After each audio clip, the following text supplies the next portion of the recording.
Get here before they... Halo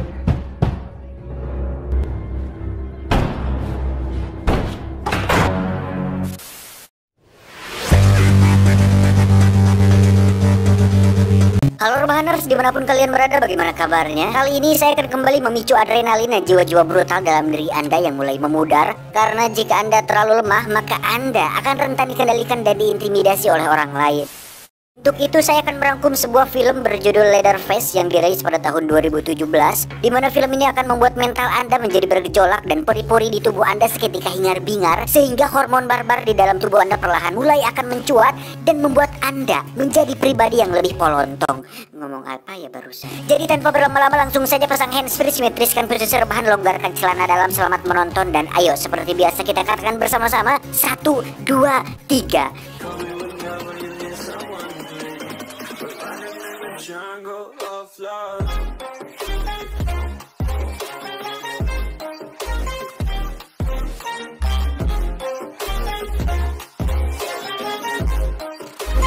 Jungle of love.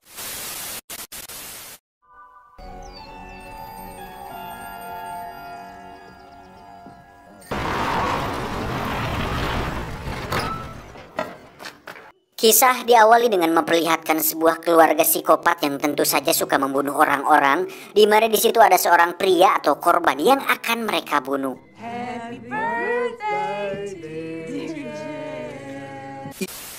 Ini adalah Verna, ibu psikopat yang memiliki anak-anak psikopat juga. Namun ada satu anaknya yang berbeda dari yang lain, di mana dia merasa hal ini tidak benar dan bertentangan dengan norma-norma sosial dan budaya. Anak itu bernama Z. Ini dia. Dan kisah akan berfokus padanya. Jeb, go, go.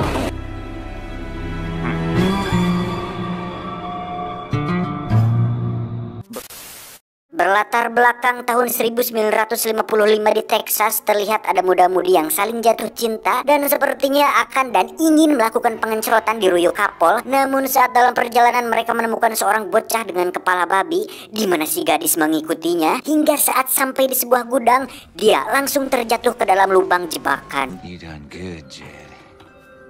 Looks like Ternyata itu adalah ulah anak-anak Verna, di mana mereka langsung melepaskan sebuah mesin mobil tepat di tubuhnya hingga si gadis tewas saat itu juga. Selang beberapa waktu polisi pun tiba di sana, di mana si gadis tersebut ternyata adalah anak dari sang pemimpin kepolisian bernama Hartman. Ini dia. Emosi karena hal itu, Hartman pun mengancam akan memenjarakan anak tertua Verna. Namun karena tidak adanya bukti dan mengaku hanya menemukan mayat di sana, Hartman pun tidak bisa berbuat apa-apa.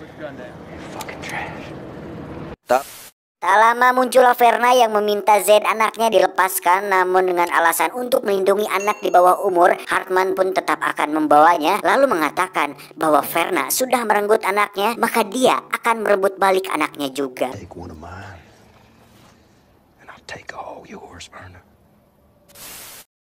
10 tahun kemudian, Z pun ditempatkan di sebuah tempat perlindungan anak atau panti, di mana di situ ada banyak sekali anak-anak bermasalah yang memiliki keluarga kriminal, sehingga mereka semua memiliki nama baru agar keluarga mereka tidak bisa mengenalinya.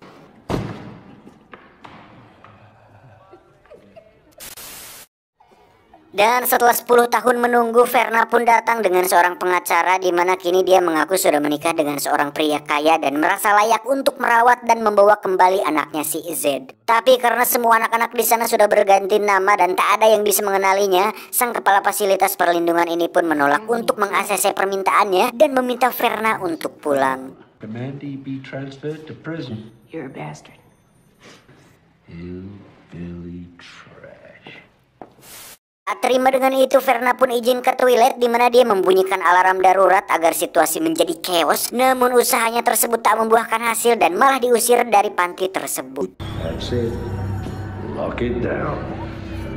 Akibat alarm yang dibunyikannya, semua pasien pun menggila, di mana mereka mencoba menerobos pintu keluar untuk bisa kabur dari sana. Di sisi lain kita akan melihat seorang remaja berbadan tinggi gempal bernama Bud. Ini orangnya, di mana saat dua penjaga lengah, Bud pun berhasil melepaskan ikatan di tangannya untuk kemudian membunuh mereka berdua dan segera pergi ke ruang kepala panti. Dan tanpa rasa ragu, Bud pun mulai mendekati si kepala panti dan langsung mendagor-dagorkan kepalanya ke kaca jendela hingga dia tewas saat itu juga.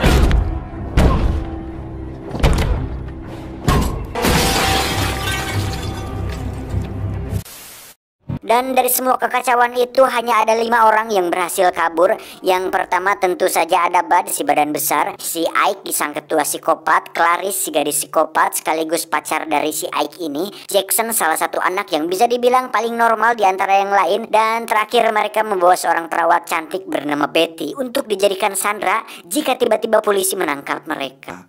Anyone bolts, and everyone dies. Change. No, you're making her get undressed. Dan dari mereka berlima, tentu saja Ike yang paling polontong dan sok memimpin, di mana Jackson, Bud, dan si perawat kurang menyukai Ike karena sikapnya tersebut. Where are you taking us? Mexico. Perhaps you've heard of it? Di sisi lain, Hartman yang merupakan polisi wilayah pun memeriksa TKP dan menemukan sang kepala panti sudah tertancap di kaca jendela, kemudian menyuruh semua anggotanya untuk menyisir semua daerah guna menemukan para pasien yang kabur. Kembali ke Ike dan gengnya yang tiba di sebuah kedai untuk kemudian mereka memutuskan makan sembari mencari uang, senjata, dan kendaraan. Sementara Bud menunggu di luar, Jackson dan Betty pun terlihat duduk tegang di sana berharap bisa lepas dari situasi ini. Dan betapa terkejutnya mereka saat melihat Ike dan Clary sangat-sangatlah serasi sekali, di mana mereka merupakan pasangan yang cukup gila dengan melawan beberapa pria dewasa, merebut senjatanya, merampas uangnya, dan membantai mereka semua dengan penuh rasa semangat dan percaya diri. Aye. Tak lama datanglah Hartman di TKP yang sudah terlambat datang ke sana dan hanya menemukan mayat berserakan dengan beberapa bagian tubuh yang hancur, dan itu sangat menggelegkan. Went buckshit crazy, cutting up with the waitress. Ike dan kawan-kawan pun terlihat sampai di suatu hutan dan menemukan sebuah tempat untuk dijadikan tempat persembunyian sementara, di mana pemilik tempat tersebut terlihat bunuh diri dan tewas sendirian di sana. Singkat cerita, malam pun tiba. Ketika Jackson dan Betty benar-benar ingin segera lepas dari semua mimpi buruk ini, Ike dan Clarice justru tengah asik melakukan pengecerobatan. Dan yang paling mengejutkan adalah mereka berdua melakukan itu tepat di samping jasad pemilik tempat tersebut. Gila kan?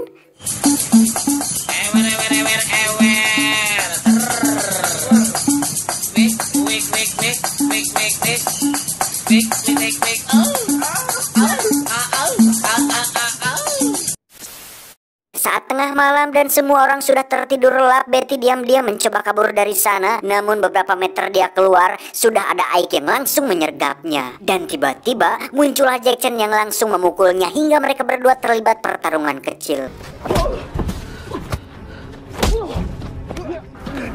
Tak lama Clarice dan Bud pun muncul, di mana dia mengancam akan membunuh Betty jika sekali lagi dia mencoba untuk kabur. Karena kejadian ini, Ike pun kesal kepada Bud yang ditugaskan untuk menjaga Betty dan menghina fisik dan kebodohannya akibat kelalaiannya tersebut. Dan Ike sudah sangat salah sekali telah mengatakan hal-hal sembarangan kepada Bud, karena Bud merupakan orang yang sangat baperan, di mana dia nekat memukul kepala Ike, menyeretnya, meletakkan gigi dan rahangnya ke batu, lalu menginjaknya sampai membuat kepala Ike pecah.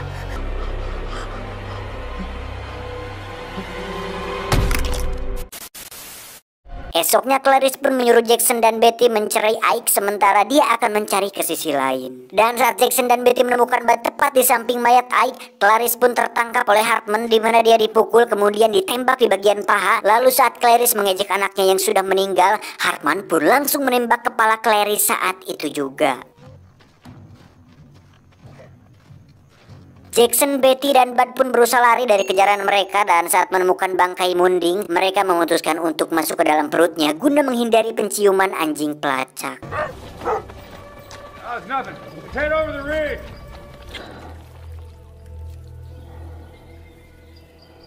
Saat sudah pergi, mereka bertiga pun membersihkan diri di walungan kecil atau biasa disebut kamalir atau sungai aliran air lah, yang susah, dan kembali berjalan untuk mencari tempat sembunyi. Namun saat Betty melihat sebuah mobil polisi lewat, dia langsung meneriakinya dan meminta bantuan kepada polisi, yang mana hal itu menyebabkan Bud tewas saat dirinya akan menyerang polisi tersebut. Sontak hal itu membuat Jackson emosi dan seketika wajah baik dan normalnya tiba-tiba berubah, di mana dia memukuli si polisi beberapa kali, meneriakinya, kemudian meletakkan kepalanya di lawang kantong mobil dan mendagorin pintu mobil ke kepalanya sampai si polisi meninggal.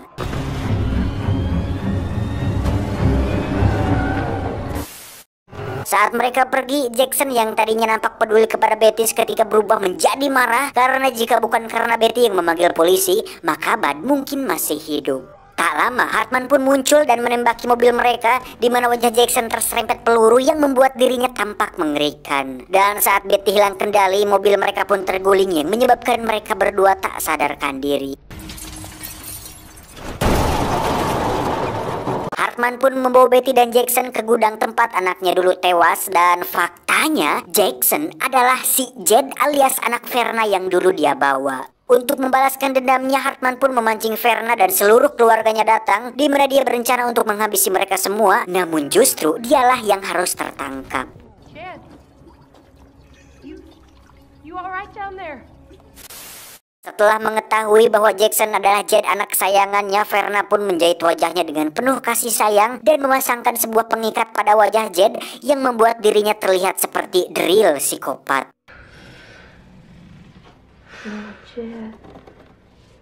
Kembali ke Hartman yang sedang sekarat, di mana semua anggota keluarga psikopat berkumpul termasuk Betty, dan tak lama muncullah Jackson alias Jed yang membawa sebuah gergaji mesin, di mana Verna mengatakan bahwa orang asing hanya membisikinya dengan kebohongan. You show him who you are, Jed.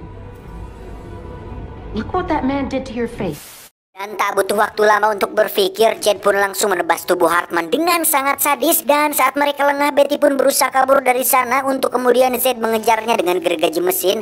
Dan saat Betty menginjak ranjau, dia pun mencoba merayu Zed untuk pergi dari keluarga sadisnya tersebut. It's not too late.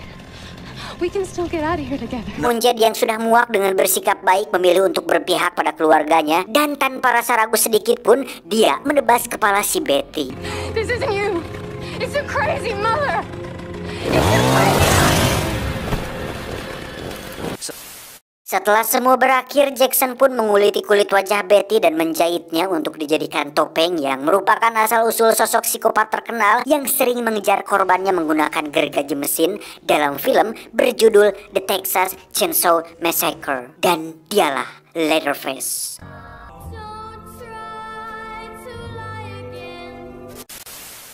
Tamat, ending yang menggergajikan.